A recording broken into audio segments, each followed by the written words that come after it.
शाहिद हाशमी साहब, मैं आपकी जानिब आना चाहूँगा।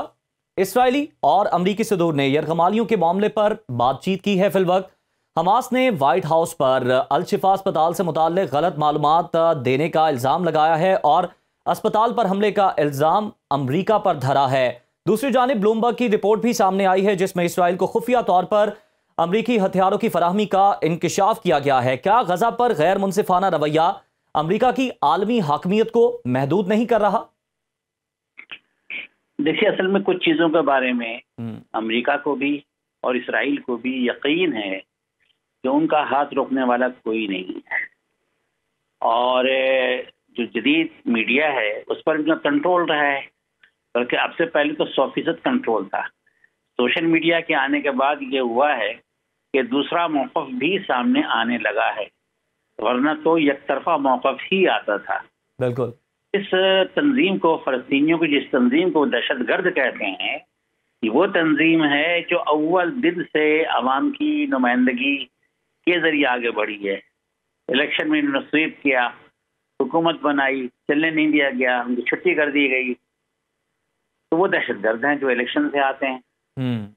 और जो इसराइली फ़ौज है वो जो चाहे करे।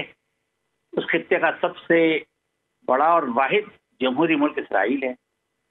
अच्छा, इस गलत नैरेटिव को तकरीबन तस्लीम करवा लिया गया है सारी दुनिया से।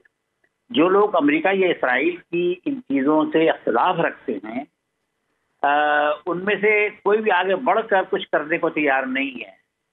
जैसा कि प्रोफेसर साहब ने कहा कि चीन तो बस बैठा हुआ तफरे कर रहा है, और रूस भी इस हद तक इन्वॉल्व होना चाहता है कि मशरिक़ वस्ता में वो अपने मफादात को आगे बढ़ाए और अमेरिकी मफादात को पीछे धकेले। जहाँ तक इसकी बात है कि नेतन्याहू का कोई ज़ाती फैसला है, उसकी सियासी बका का मसला है, मुझे इससे इत्तेफाक नहीं है। तो पूरी उसकी एस्टेब्लिशमेंट पहले दिन से जिन चीज़ों पर यकसू है, हर वज़ीर आज़म इसराइल का उसी को लेकर चलता है, उसी नैरेटिव को, उसी बयानिए को, उसी स्कीम को। तो हुकूमतें बदल जाएंगी लेकिन पॉलिसियाँ उनकी नहीं बदलेंगी। वो जानते हैं कि उनका हाथ रोकने वाला कोई नहीं है, इसीलिए वो जो चाहें करें। 15,000 के करीब अफराद शहीद। तो यानी आप ये कह रहे हैं कि ये नेतन्याहू से ज्यादा पॉलिसी साजों का मसला है इसराइल के? जी जी, जो स्टेट ऑफ इसराइल है वो तो बना ही इस बुनियाद पर है ना। जिस तरह से अभी प्रोफेसर साहब ने फरमाया कि अमेरिका अरब मुल्कों को उनकी वक़्त का एहसास दिला रहा है और साथ ही साथ उन्हें यह कह दिया गया है कि आपने इस मामले पर एक हद से ज्यादा आगे नहीं बढ़ना। क्या ये इसी का शाखसाना है कि हम देख रहे हैं कि कतरी वज़ीर ख़ारजा की जानिब से भी मगरबी मुल्कों पर महज तनकीद की जा रही है और सिर्फ तनकीद करते हुए उन्हें जगाने की कोशिश की जा रही है, ये कहकर कि आपकी इंसानियत कहाँ खो गई? देखिए, कतर तो बहुत ही छोटा सा मुल्क है जी, उसके बावजूद वो अपनी बिसात से बढ़कर जो हो सकता है वो करता है। पहले भी गजा तबाह होता रहा 2-3 दफ़ा, और हर दफ़ा कतर ने ही आगे बढ़कर उसकी तामीर नौ में हिस्सा लिया है। लेबनान तबाह हुआ, वहाँ भी कतर ने ही हिस्सा लिया। तो कतर की न सरहद मिलती है इन मुल्कों से और ना उसके पास इतनी ताकत है, लिहाजा सारा बोझ कतर पे नहीं डालना चाहिए। जो हमारे बड़े मुस्लिम मुल्क हैं शमुल पाकिस्तान के, मिस्र बहुत बड़ा मुल्क है, अरब दुनिया का सबसे बड़ा मुल्क है, उसकी सरहद इसराइल से मिलती है। बल्कि गजा की जो वाहिद एक बाउंड्री है 10-12 किलोमीटर की, जहाँ रफा का वो रास्ता है जिससे इमदाद जा सकती है, उसको भी उन्होंने बंद कर रखा है बरसों से, और कभी कभी खोलते हैं महदूद मकासद के लिए। तो अगर मिस्र ही छोड़ दे, रास्ता खोल दे, तो बहुत कुछ हो सकता है। लेकिन मिस्र तो अमन इसराइल का बाजू में बाजू डालकर हम आंग होकर चल रहा है। असल में मसला ये बना दिया गया है कि ये हमास और इसराइल की लड़ाई है जी। हमास को सारी अरब दुनिया सरकारी तौर पर नापसंद करती है, अवाम में वो पॉपुलर है, हुकूमतों में नामकबूल है, नापसंदीदा है। तो कोई भी आगे बढ़कर कुछ करने को इसलिए भी तैयार नहीं है कि कहीं हमास को इसका फायदा ना हो जाए। इसराइल इसका फायदा ये उठा रहा है कि वो गजा को खाली कराना चाहता है, गजा की पट्टी पूरी खाली हो जाए। और असलन तो पट्टी थी भी खाली। ये तो जब 1948 में और 67 में जब मुहाजिर निकाले गए, मुसलमान मुहाजिर, فلسطینی مہاجرین، تو وہ جا کے غزے میں بسے اور جگہوں کے علاوہ غزہ میں بسے. تو وہ اسرائیل چاہتا ہے کہ ان کو نکال دیا جائے، صحرا سینا جو وہاں پر ہے وہاں یہ تتر بتر ہو کر بدویانہ زندگی گزاریں، تو ان کی جانی چھوٹ جائے اور آگے مصر نمٹتا رہے.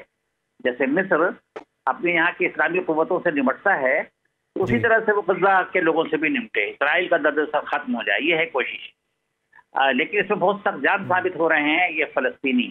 اس میں ایک اور بات میں عرض کر دوں، وہ چیز جو کی گئی کہ حماس جو ہے وہ ایک ٹیررسٹ آرگنائزیشن ہے اور زبردستی مسلط ہے غزہ والوں پر، اور انہی کی وجہ سب کچھ ہو رہا ہے. لیکن ابھی تک مغربی میڈیا کو ایک مثال نہیں پیش کر سکا کہ غزہ کے کسی آدمی نے یہ کہا ہو کہ ہم حماس کی وجہ سے مارے جا رہے ہیں، حماس کی وجہ سے مصیبت میں ہیں. تو وہاں سب یکسو ہیں، ہم آہنگ ہیں، ایک پیج پر ہیں، اور وہاں کوئی کنفیوژن نہیں ہے. تو غزہ ہو، فلسطین ہو، حماس ہو، وہ سب ایک ہیں. تو اسرائیل کے لیے یہ بہت بڑا مسئلہ ہے. شاہد ہاشمی صاحب، وقت کا چونکہ ختم ہو رہا ہے، آپ سے آخری سوال میرا یہ ہے کہ جس خود ساختہ ہولوکاسٹ کا آج صہیونیت حوالہ دیتی رہی ہے، آج فلسطین میں ہم دیکھتے ہیں جو کچھ ہو رہا ہے وہ سب کسی ہولوکاسٹ سے کم ہے، اور کیا صہیونیزم نے خود کو وقت کا نازیزم ثابت نہیں کیا؟ نہیں، بالکل ثابت کیا ہے. لیکن مسئلہ یہ ہے کہ دنیا سے کیا تسلیم کروایا جاتا ہے. جب یہ ابھی تازہ واقعات شروع ہوئے تو دنیا کی اکثریت لگتا تھا کہ اسرائیل کے ساتھ ہے، لیکن وقت گزرنے کے ساتھ ساتھ سوشل میڈیا سے جب دوسری تصویر آئی دوسری طرف کی، تو اسرائیل تنہا ہوتا چلا گیا ہے، اور فلسطین کے حق میں لوگ زیادہ آگے بڑھ کر بات کرنے لگے ہیں. یہاں ایک بات میں اور کر دوں، امریکہ سمیت سارا مغرب سرکاری طور پہ کم از کم یہ کہہ رہا ہے کہ 7 تاریخ کو کچھ ہوا تھا، 7 اکتوبر کو، اس کا رد عمل ہے جو کچھ ہو رہا ہے. یہ بالکل غلط بات ہے. 7 تاریخ کا واقعہ خود رد عمل تھا، کم از کم 1948 سے، ورنہ تو 46 سے، اس سے بھی کچھ پہلے سے جو عمل شروع ہے فلسطین میں، برسوں کی ظلم و زیادتیوں کا، اس کا رد عمل ہے یہ. تو اوریجنل سن جو ہے، بنیادی غلطی جو ہے، وہ ہے ایک جگہ پر قبضہ کر لینا دنیا بھر سے یہودیوں کو جمع کر کے، بلکہ صہیونی کہنا چاہیے، دنیا بھر کے صہیونیوں کا جمع ہونا اور زبردستی قبضہ کرنا آپ کے گھر پر. بالکل، دنیا تو جمع ہوئی ہے اور فلسطینیوں کے گھر پر قبضہ کرنے کو بڑھاوا دے رہی ہے، اور اسرائیل ان کا پلیئر بنا ہوا ہے. لیکن مسلم امہ کو بھی اس وقت متحد ہونے کی ضرورت ہے.